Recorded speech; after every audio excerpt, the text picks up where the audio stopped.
Hello, my friends. I'm Dr. Emma, a urologist and men's health specialist with 5 years of clinical experience. And today I'm going to give you advice that most men never hear in their lifetime. This is the kind of conversation that might make you blush a little, but I promise you it will change the way you think about intimacy, confidence, and even your health as a man. Before we dive in, do me a quick favor. Hit that like button, subscribe to the channel, and tell me in the comments where you're watching from. I love knowing how far this community reaches, whether it's a busy city apartment, a quiet retirement town, or somewhere in between. Now, let's get into it. Here's the truth that nobody tells older men. Intimacy does not retire. Passion doesn't have an expiration date. Yet, I see too many men giving up, thinking they're too old for deeper connection, or worse, that their body is betraying them.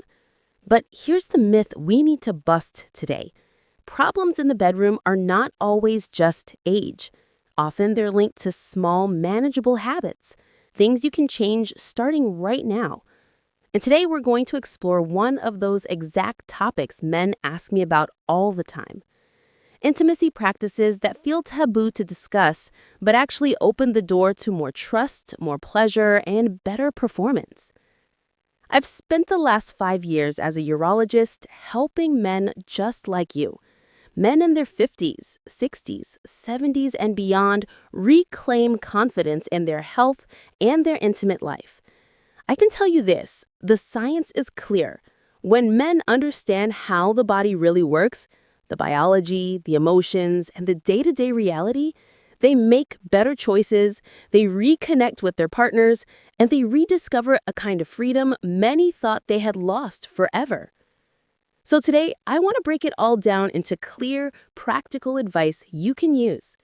Let's walk through 5 key truths and mistakes men often make about intimacy, fluids, and connection, each one building on the last. Stay with me because number 1 will surprise you. Habit mistake number 5. Thinking vaginal fluids are dirty. Let's start here because this is the root of so much embarrassment. Vaginal fluids are not random moisture. They're a masterpiece of the human body. Biologically, they're produced by 3 main sources.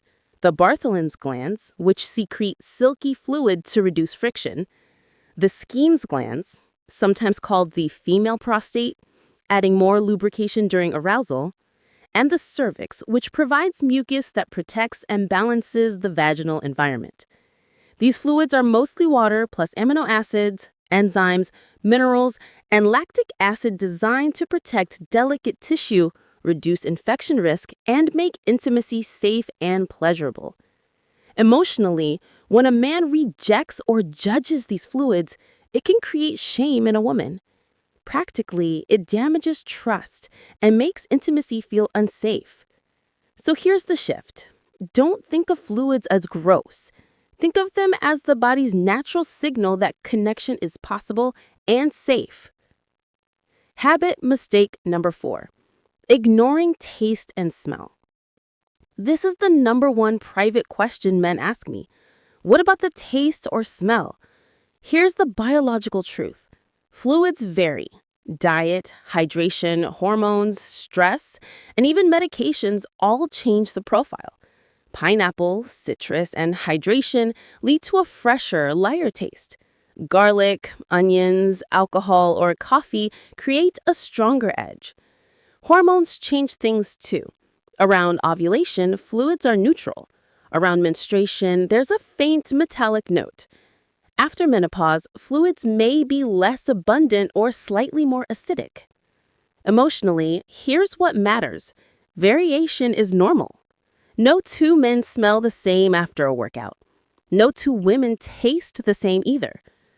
Practically, if there's a sudden, unpleasant change with discomfort, it's usually a common treatable imbalance like bacterial vaginosis or a yeast infection. That's a doctor's visit, not a deal breaker. The mistake is turning normal variation into criticism. Gentlemen, acceptance is more arousing than judgment. Habit mistake number 3. Overlooking safety. Now the big question. Is it safe to swallow fluids? The short answer is, for healthy couples, yes. Fluids are mostly water, enzymes, and protective compounds. In fact, they're biologically less risky than things we do without thinking, like kissing or sharing drinks. But here's the caution. Fluids can carry sexually transmitted infections, just like semen or blood. Chlamydia, gonorrhea, herpes, syphilis, trichomonas, HIV. The risk is higher if one partner has an active infection, and even more if the receiving partner has mouth sores, bleeding gums, or ulcers. Biologically, risk exists. Emotionally, honesty is the safeguard. Practically, the fix is simple. Know your status, test together, and use barriers when needed in new relationships. The mistake is assuming no symptoms means no risk. True intimacy comes with trust and transparency. Habit mistake number 2, staying silent out of embarrassment. I'm seeing couples lose connection not because of illness, but because of silence. A change in smell, a question about safety, a curiosity about trying oral intimacy. Left unspoken, these grow into shame. Biologically, the body is always changing. After menopause, after illness, even after a change in diet, fluids change too. Emotionally, when couples hide concerns, the other partner feels rejection without explanation. Practically, small issues go untreated, intimacy becomes awkward, and partners pull away. The mistake is silence. The solution is communication with kindness, curiosity, and respect. Habit mistake number 1. Forgetting the emotional power of acceptance. This, my friends, is the most powerful lesson. When a man embraces his partner fully, including her fluids, he communicates, I accept you completely. I trust you. I love every part of you. Biologically, that acceptance helps a woman relax, which deepens arousal and increases natural lubrication.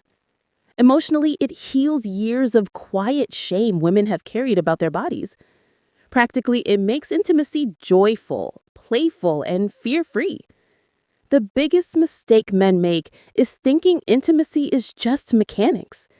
In reality, the strongest performance enhancer you'll ever discover is your partner feeling fully accepted. So, what do you do with all this? Here's a simple 3-step action plan. First, have the health conversation. Gently suggest testing together. It's not mistrust, it's partnership. Twice a year is a healthy standard. Second, pay attention. Don't judge. If something smells different, suggest a fresh shower together. Encourage hydration or support her in checking with her doctor. Approach it as a team. Third, practice acceptance. Remind yourself her individuality is not a flaw. Her fluids are not dirty. They're a sign of health, readiness, and trust. I know some of you might still feel shy about this topic. That's okay. But let me reassure you, you are not alone. Every man in my clinic asks these same questions. Every couple worries about the same things. And when they finally talk about it with honesty and care, their intimacy not only survives, it thrives. Remember this. Safety does not kill romance. Safety builds trust, and trust makes passion last for decades. So, gentlemen, here's the final takeaway. Passion doesn't retire. Your 60s, 70s, even 80s can be your most connected, most confident years if you let go of shame, embrace acceptance, and care for your health together. Don't waste money on gimmicks or unsafe pills. Care for your body, talk openly with your partner, and embrace intimacy fully. If this video spoke to you, hit like, subscribe, and share it with another man who could use this reminder. And tell me in the comments where you're watching from and what you want me to cover next. I'm Dr. Emma, and remember, small changes can bring freedom, comfort, and confidence back into your life. Passion does not expire, and neither should you.